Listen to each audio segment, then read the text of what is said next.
Ladies and gentlemen, I'm Ozzy Osbourne, the Prince of Darkness. There ain't many. My name is John Michael Osbourne. Not many people call me John. So Oz or Ozzy. And if I walk down the street now and somebody went, John, I wouldn't stop. Although I am John, I'll leave Ozzy on stage. I'll come off as John. 18 school. I spent more time smoking cigarettes in a boys' room than being in class. I wasn't good at school. So we didn't realise he was dyslexic. We just thought perhaps he was like, slow to learn. There was a lot of shame for me because if you had that learning disability, they would put you in the corner with a cone on your head because they'd call you the class dunce and the whole class laughed at you. I discovered music through the Beatles. So we all decided, oh, why don't we just form a band together and have a go, you know? Then we did our first rehearsals not soon after. Nobody got any sleep. I mean, they were crazy days. They're just like, you know, a bunch of guys together that are just having a lot of fun. It's fun. It beat going to some industrial pollution miserable job. Black Sabbath, the song. We would play that song and people would run out screaming. People freaked out.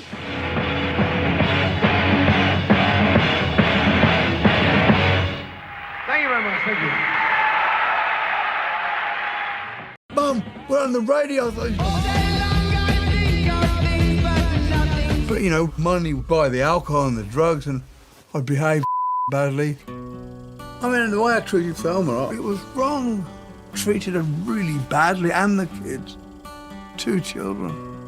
I was just a very selfish, self-centered, egotistical guy. And I around from day one. And that ain't cool.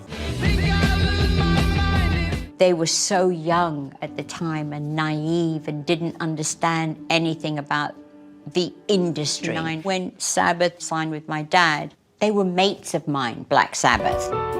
My wife wants a divorce. My father died and my band kicked me out. That was one of the lowest points of my life. But my life was about to change. You want to manage me? Are you crazy? I thought my career was in the pan, you know.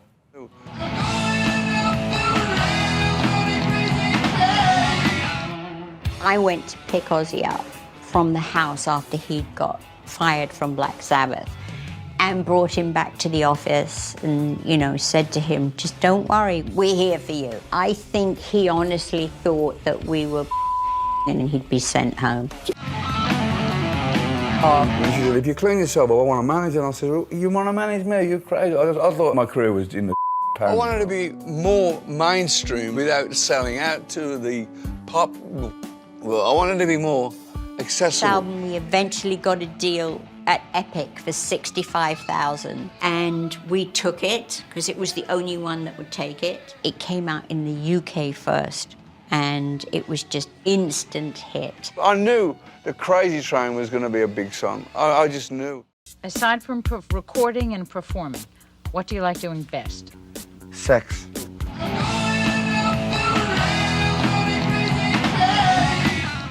Do you remember the first time you proposed to me? No. You do too. I know I proposed, but I don't know where or when. Do you remember the second? No. Any of them? No. Oh, you. She's my soulmate. He is the most romantic man I've ever met in my life. I was still that drunk. I mean, when we first got together, we both did drink for a drink. And then one morning she said, you know what? I can't do this anymore. She never drank again. Ozzy's got a great heart, but unfortunately his addiction is bigger than his heart. I started to take the persona of Ozzy off stage. I had to drink more and more and more to get what I wanted, and I didn't. The degrees from time to time would change of how, you know, if he would be good or bad or in the middle somewhere, but it was always there. I didn't want all of the chaos. I just wanted, you know, like quiet, normal, you know, kind of upbringing. It's like the total Dr. Jekyll and Mr. Hyde syndrome. I'm not. Nobody under the influence of any alcohol or drug is the same person. Ozzy sober is, you know, the best company in the world. Funny, entertaining, kind, sweet, give you the shirt off his back. Ozzy using alcohol or drugs, a complete. That's it. It's like night and day. The calmest I'd ever felt in my life. It was like serenity. It was like, you know, I was looking, it was just, everything was just peaceful. And he just said, we've come to a decision that you've got to die. And, you know, he was calm, very, very calm, and then just suddenly he lunged across at me.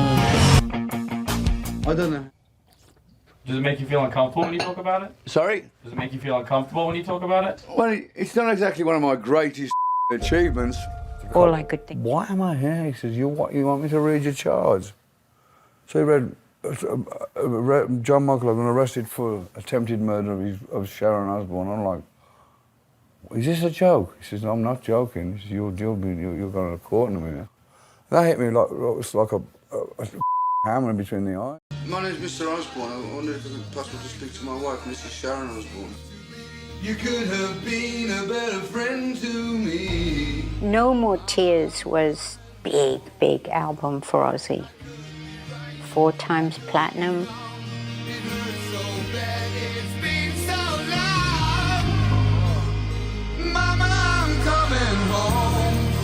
Ozzy had said, you know, this song's for you because I'm coming home. I think I've had enough of doing all of this and I'm coming home. And it was just, I still adore the song.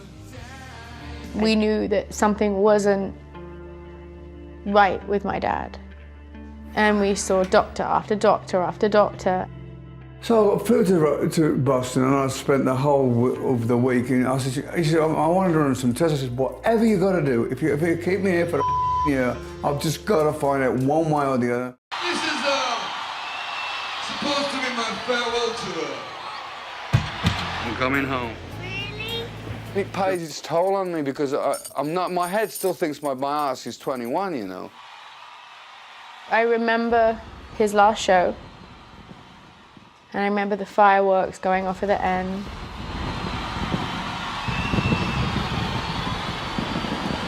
Something like, I'll be back. He was like, what do I do? I'm here, and this is not what I'm good at. Dad, that's sick. And I suddenly realised that Ozzy belongs on the road. Ozzy on Lollapalooza, he's not cool enough. And I'm like, how dare they say that? When my mum was like, we're going to start our own festival. Yeah, let's do our own thing.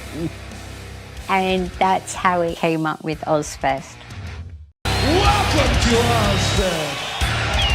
This is the best day of my whole life, man. It's gonna be awesome. I go up there and I want to give it my heart and soul, and I really want to do that every night, and sometimes I can, and sometimes I can't, and when I can't, I'm a pissed off son of a bitch, and when I can, I'm the happiest guy in the world. Ozfest was a big success, but when the TV show took off, things got really weird. Do what we do, and many people would say, you have to film this. The success of the show, I think, really turned my dad into a household name. And I think when the Osbournes came out, he was worried that he was no longer going to get the validation from his fans. The one part of the show that I thought was funny when Lola the bulldog puked. It was for real. That's the way we are. I started to take the persona of Ozzy off stage. I had to drink more and more and more to get what I wanted, and I didn't. The degrees from time to time would change of how, you know, if he would be good or bad or in the middle somewhere, but it was always there. I didn't want all of the chaos. I just wanted, you know, like quiet, normal, you know, kind of upbringing. It's like the total Dr. Jekyll and Mr. Hyde syndrome. I'm not. Nobody under the influence of any alcohol or drug is the same person. Ozzy sober is, you know, the best company in the world. Funny, entertaining, kind, sweet, give you the shirt off his back. Ozzy using alcohol or drugs, a complete. That's it. It's like night and day. Retiring. Off. Every part of my body feels like I've been thrown off a building.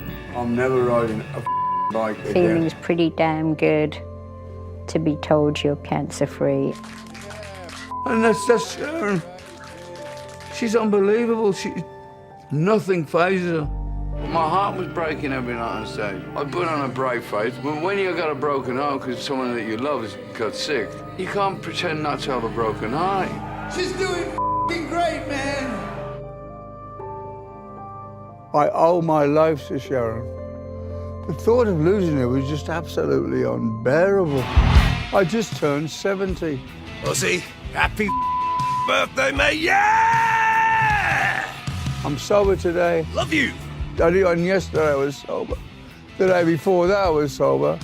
But I don't plan on getting drunk today, but I don't know. I've got Parkinson's, but nobody knows what the it is. He's been diagnosed with full onset Parkinson's. Why should it be a dirty little secret?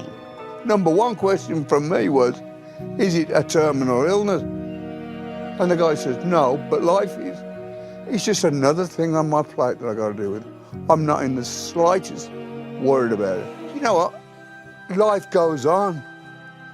But right now, right here, today, I'm great. And my audience is better than any drugs, alcohol, sex, woman, relationship, apart from my immediate family, I mean it's the best love affair of my life, my audience.